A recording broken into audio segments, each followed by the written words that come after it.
Hai guys, welcome back to Aku Sharing. So, di Aku Sharing kali ini aku mau ngebahas sebuah sharing yang aku dapat dari orang lain. Jadi aku terinspirasi sama cerita dan khotbahnya dari orang ini dan aku akan bagiin ke kalian, yaitu tentang pekerja. Tapi mungkin aku akan tambahin beberapa titik gitu ya yang aku dapat. So, hari ini aku akan ngebahas tentang pekerja dan iman tanpa perbuatan adalah sia-sia. Jadi kalau kamu tahu firman tapi tidak melakukan, itu adalah sia-sia. So, aku mau ngebaca dari Matius 9 ayat 35 sampai 28. Belas kasihan Yesus terhadap orang banyak. Demikianlah Yesus berkeliling ke semua kota dan desa. Ia mengajar dalam rumah-rumah ibadat dan memberitakan Injil kebenaran sorga, serta melenyapkan segala penyakit dan kelemahan.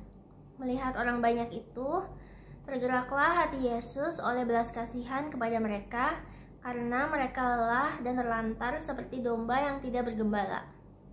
Maka katanya kepada murid-muridnya, "Tuayan memang banyak, tetapi pekerja sedikit. Karena itu mintalah kepada Tuhan yang mempunyai tuayan supaya ia mengirimkan pekerja-pekerja untuk tuayan itu."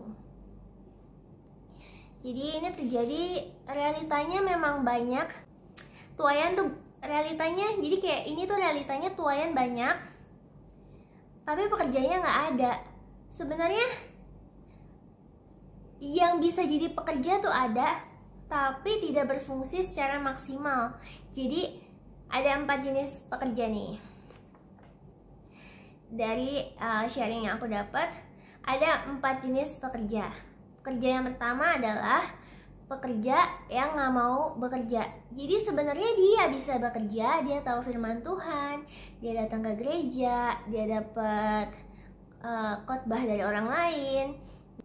Pokoknya intinya dia sebenarnya bisa melayani orang lain untuk mengenal Tuhan. Tapi dia nggak mau melakukan apa-apa. Kayak it's not my, pokoknya ini bukan urusan saya gitu kan.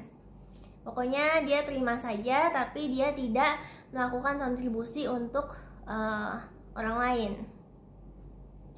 Pekerja yang kedua adalah pekerja yang mau bantu tapi nggak tahu harus mau ngapain. Jadi dia tahu firman Tuhan, dia pengen, dia ada hati aku pengen bantu, tapi dia nggak tahu harus ngapain. Akhirnya ya udah tidak membantu karena dia nggak tahu mau ngapain gitu. Dan pekerja yang ketiga adalah pekerja yang sudah melaksanakan pekerjaannya. Jadi dia bakal ngelakuin apa yang disuruh, dia berinisiatif untuk bekerja dan dia akan melakukan apa yang harus disuruh, apa yang dibutuhkan. Jadi misalnya gereja butuh sebagai usher, penerima tamu, dia akan membantu gitu kan. Atau misalnya di masyarakat nih lagi ada mau pergi ke yayasan, dia akan ikut gitu. Yang keempat adalah pekerja yang berinisiatif. Pekerja yang berinisiatif adalah pekerja yang cara kerjanya sesuai dengan firman Tuhan. Kenapa? Kita lihat di Kolose 3 ayat 23 ya. Di sini ditulis di Kolose 3 ayat 23, apapun juga yang kamu perbuat, perbuatlah dengan segenap hatimu seperti untuk Tuhan dan bukan untuk manusia. Jadi di sini tulis perbuatlah dengan segenap hatimu.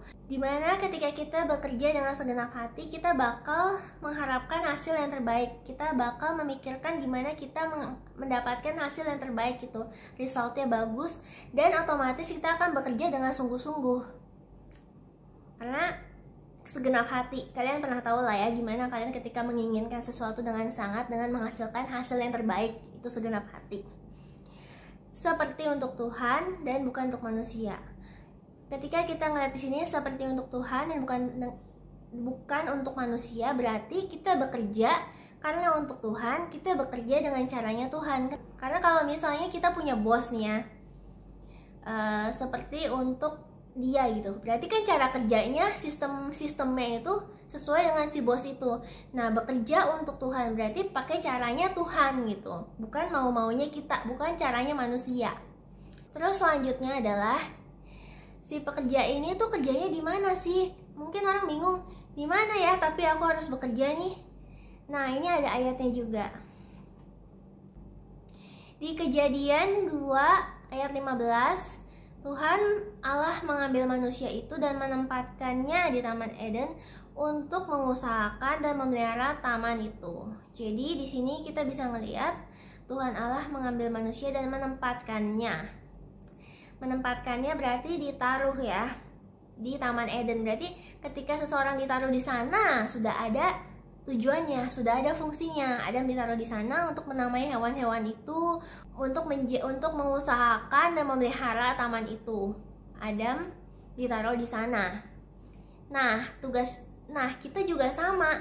Ketika kita ditempatkan di tempat ini, bahkan ceritanya aku ditempatkan di Indonesia, berarti aku harus punya tugas untuk Indonesia. Kenapa aku nggak dilahirin di Jepang? Kenapa aku nggak dilahirin di Thailand? Kenapa aku nggak dilahirin di Amerika? Itu possible, tapi enggak gitu. Kenapa aku dilahirin di Indonesia? Berarti Tuhan punya maksud dan tujuan kenapa aku ada di Indonesia ini. Dan kenapa aku lahir dengan orang tua seperti ini, dengan lingkungan seperti ini. Nah, itu bukan kebetulan.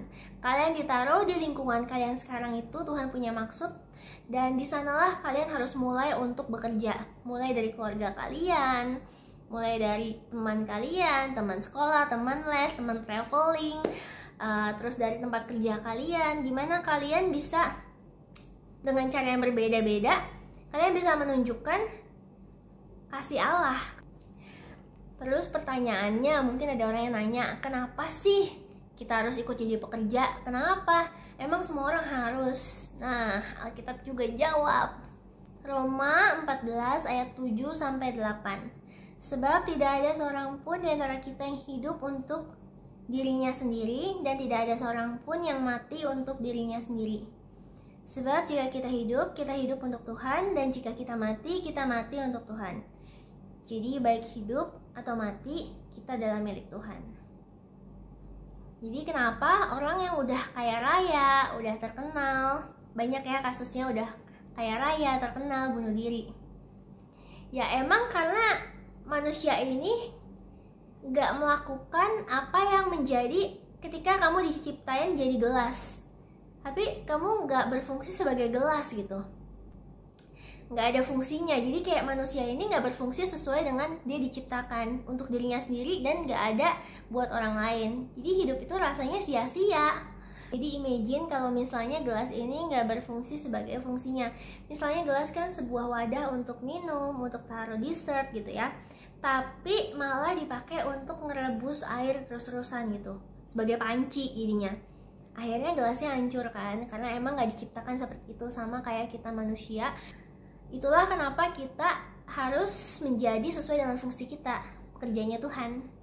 Seperti itu guys, sharing hari ini semoga bermanfaat dan kita bisa terus bertumbuh dalam Kristus, terus makin dewasa dan semakin penuh hikmat untuk melakukan apa yang harus kita kerjakan di masyarakat. Oke, sampai ketemu lagi di next sharing. Bye-bye.